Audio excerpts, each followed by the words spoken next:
A very big hello to everyone at the Blockworks Digital Assets Summit. It's an honor to speak with you about how the United States is going to dominate crypto and the next generation of financial technologies. And it's not going to be easy, but we're way ahead. Just 2 weeks ago, we hosted the first ever White House Digital Asset Summit, bringing together many of the world's top leaders in crypto for a conversation led by our White House AI and crypto czar David Sachs, who's a fantastic and very brilliant guy. That same week, I signed an order creating the brand new strategic Bitcoin reserve and a U.S. digital asset stockpile, which will allow the federal government to maximize the value of its holdings instead of foolishly selling them for a fraction of their long-term value, which is exactly what Biden did. He got a fraction of their value. We're ending the last administration's regulatory war on crypto and Bitcoin, and that includes stopping the lawless Operation Choke Point 2.0. Operation Choke Point went beyond regulation, and I mean far beyond. It was a form of lawfare through government weaponization. Frankly, it was a disgrace. But as of January 20th, 2025, all of that is over. I've also called on Congress to pass landmark legislation creating simple, common sense rules for stablecoins and market structure. With the right legal framework, institutions large and small will be liberated to invest, innovate, and take part in one of the most exciting technological revolutions in modern history. It has been an incredibly busy last couple of days and weeks here for XRP. We have some unbelievable things to talk about in this video here with you guys. We're obviously going to be talking about the chart and the price action. We have whales accumulating like crazy. We have some absolute bombshells dropped by the CEO of Ripple. We have a new Dubai license that is going to allow it to operate in a lot of other countries now as well.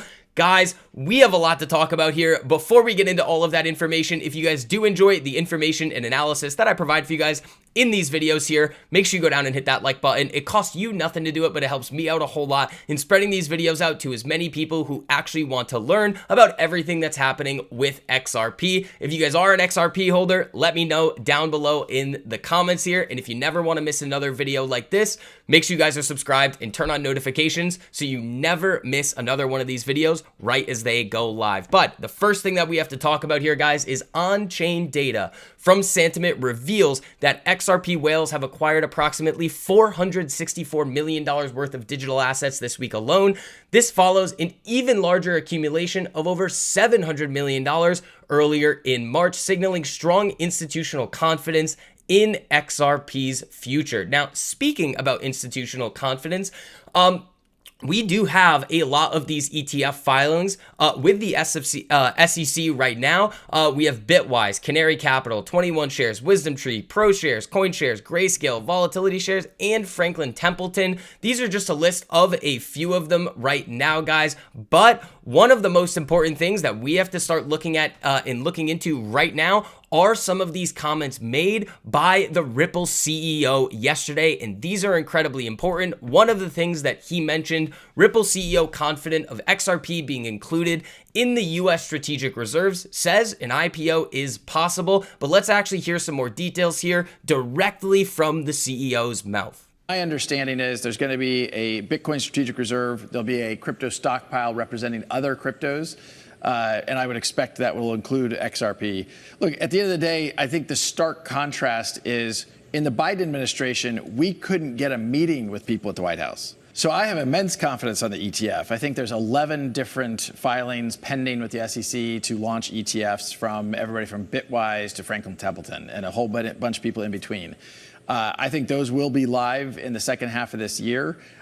We have seen even outside the United States, you have live ETPs. And at a time when a lot of outflows are exiting some of the crypto ETFs, you're seeing inflows into XRP. And I think that's because you had this false negative pressure from the SEC, this kind of, an exogenous hand holding things down that's now being released. And that's great for the market. That's great for builders within the XRP ecosystem globally.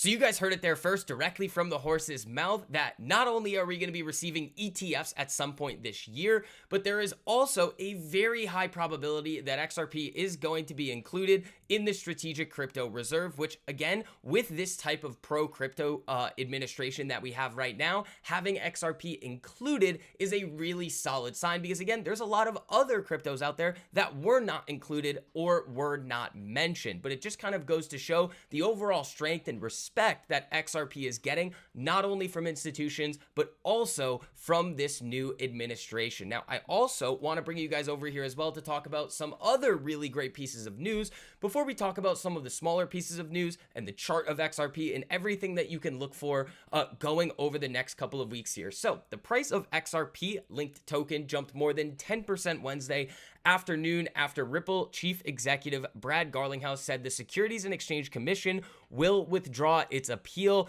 of a previous ruling. Now, the details of this, as we are going to hear in a second here, are not necessarily murky, but there's a lot of interesting routes that Ripple and XRP and Brad Garlinghouse can take to actually rectify some of the wrongs that were done to them over the last couple of years here. So a Ripple spokeswoman confirmed that the SEC will drop its appeal against the company subject to a commission vote and approval. XRP recently traded around $2.50. Again, we're going to take a look at the chart in a second here, but let's actually hear a little bit more from Brad Garlinghouse, exactly what his thoughts are and kind of the more details on how XRP and Ripple really see this moving forward and what they can do to get some of this money back. This has been a long battle. How much certainty does this provide? Is the entire case over? So this provides a lot of certainty for Ripple, for frankly me personally, because the SEC had sued me. The SEC has abandoned their appeal. And so they filed suit in December of 2020. We won on the key parts of the case in the summer of 23. Judge Torres made a ruling that XRP in and of itself was not a security. That's almost a verbatim quote. The SEC filed an appeal about 8 months ago, and what they've now agreed is that they're going to drop that appeal. We still have a cross appeal pending, and so we go from being defendant really to plaintiff. So we now are in the driver's seat to determine how we want to proceed. Are you dropping it? We're going to see. It feels a lot better to be on the offense than the defense. You know, 4 years, we spent over $150 million defending that case. Not just for Ripple, but for the whole industry. I think it was really important that this SEC, the Gensler SEC, was really trying to bully and continue lawfare, filing lawsuits and lawsuits and lawsuits against crypto companies. That's over now, and I think that's great for the U.S. crypto industry and, frankly, great for crypto at large. I mean, to that end, if you're looking at a new SEC, why not drop the case at this point? Why not clear why not clear the water? Well, that certainly is an option. I mean, again, it's clear the SEC has said, you know, I think in retrospect, never would have brought this case. The judge did rule in certain instances back in 2015 and 2016, some XRP sales that we sold to accredited investors, to institutions, that those had constituted a security. And so there was a $125 million fine that's sitting in escrow. We wouldn't mind having that back. So not only is the big bad SEC case over, they actually might be able to get over $100 million back. Now, Garlinghouse right now is going to have to make an important decision. Is he going to then try and penalize this new SEC for the actions of prior administrations, or is he going to wipe the slate clean? But we should be receiving some more information on that in the coming weeks. Now, before we start talking about the chart, the price action, everything that's happening with XRP right now, I do want to bring your guys' attention over to one last key piece of news here. Ripple bags Dubai license to offer crypto payments in the UAE. They received approval from the Dubai Financial Services Authority to provide regulated crypto payments and services in the UAE, making it the first blockchain-enabled payments provider licensed by any agency. That is very, very big news here. Ripple has seen increasing demand in the Middle East, with around 20% of its global customer base operating in the region. So having this license, guys, is going to be really, really solid for the prospects of XRP and Ripple moving forward. Ripple's DFSA, which is, again, Dubai Financial Services Authority license, adds to its over 60 regulatory approvals worldwide, including licenses from the Monetary Authority of Singapore, New York, Department of Financial Services, Central Bank of Ireland, and multiple U.S. states. So again, the news surrounding this cryptocurrency right now, XRP and Ripple, is very, very strong. Now, I think we're going to get into what I think is one of the most important parts of this video here, because you can look at all of this news, you can look at everything that is positive in the crypto industry right now, but I think a lot of people are going to have some maybe unrealistic expectations of price action in the short term. You're going to see a lot of YouTubers coming out and giving you guys these wild price targets of what are going to happen in the short term, and that's really feeding into just kind of everybody's emotions there, and really is setting everybody up to be disappointed in the short term when there is solid news and you don't see 100 or 500% God candles firing off on the chart. So let's actually go through a little bit of an analysis here. But first, in order to do that, we always have to understand the big picture. And again, if you guys like this no-nonsense approach, making sure that you actually have the real information about what's happening and not unrealistic expectations for what to see next, make sure you guys hit that like button and make sure you guys are subscribed, because I'm going to be posting a lot more videos about XRP, breaking down the news and the price action. So if you guys were paying attention to all of the other videos that we were making about the crypto space and XRP, we were talking about this prior all-time high zone on Bitcoin. The lower end of it was about 90,700. And the thing that we were talking about a lot is that as long as we were to hold and close above that 90,700 area, you could remain short-term bullish on Bitcoin. But what did we see happen after we ended up getting that daily candle close below that 90,700 area? Well, a decent sell-off in the overall crypto space. We had the Strategic Crypto Reserve announcement here, but all this did was serve as a break and retest of this prior all-time high zone before we came back down and made new lows. Now, what I will say at this current time is that Bitcoin is looking relatively strong here, and you could see some nice short-term movement to the upside, but I would not say that you are really set up for any significant moves to the upside until you can really get some daily candle closes and retests above this 94,000, 94,500 area. And what I mean by that is you want to see price action like this.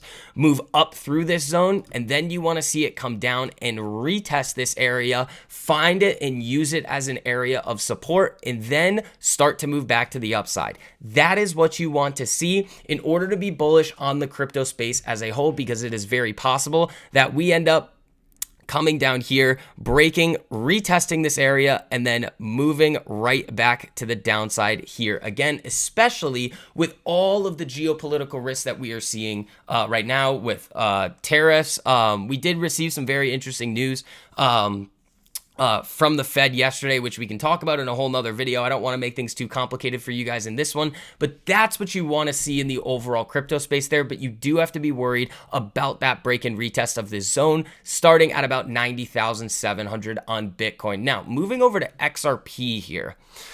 There are a couple of things about this chart that I want you guys to start to kind of look at here. Now, I actually was going to make a video here about XRP being ready for a significant move to the upside here. It just didn't end up being a perfect setup that I really wanted to discuss in a video, but we did end up seeing that nice price action moving to the upside yesterday after the results that the SEC was abandoning their appeal. Now, couple of other things, looking at this chart from a broad perspective here, you did come down and kiss this daily 200 EMA there. So using that as an area of support is a good sign. But when you look at this on the weekly time frame here, guys, we have a lot of volatility on XRP. So in order for this to really continue to move to the upside and go up and break some of those recent highs that we've had, you really need to see that price action on Bitcoin that we were talking about earlier, that break to the upside of that zone and that retest. So I would say that XRP is probably going to be in a period of chop over the next couple of months here. Again, having that positive news on XRP is definitely really good. But in order to really be able to stay in this game, whether it be crypto, whether it be investing in equities, whether it be trading at all, you always have to have realistic expectations about what to expect. If you were to think right now that that news that the SEC abandoning their appeal on their case against Ripple, and XRP was going to just shoot this thing all the way up to $5 or $10, and now you're sitting there disappointed. You need to really reconsider, one, your expectations and kind of your overall situation and what you're planning for this XRP holdings or trade that you have.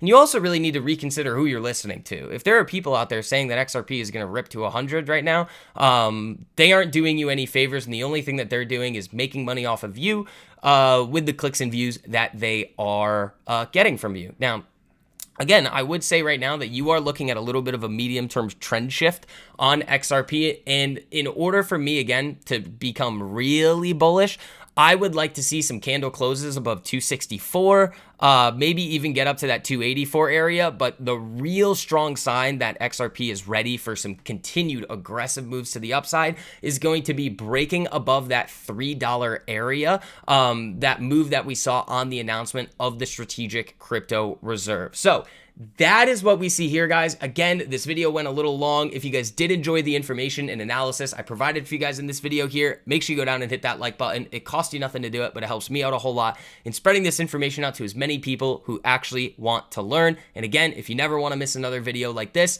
make sure you guys hit that subscribe button and turn on notifications so you never miss another one of these videos right as they go live. So team, I will see you guys in the next one. Peace.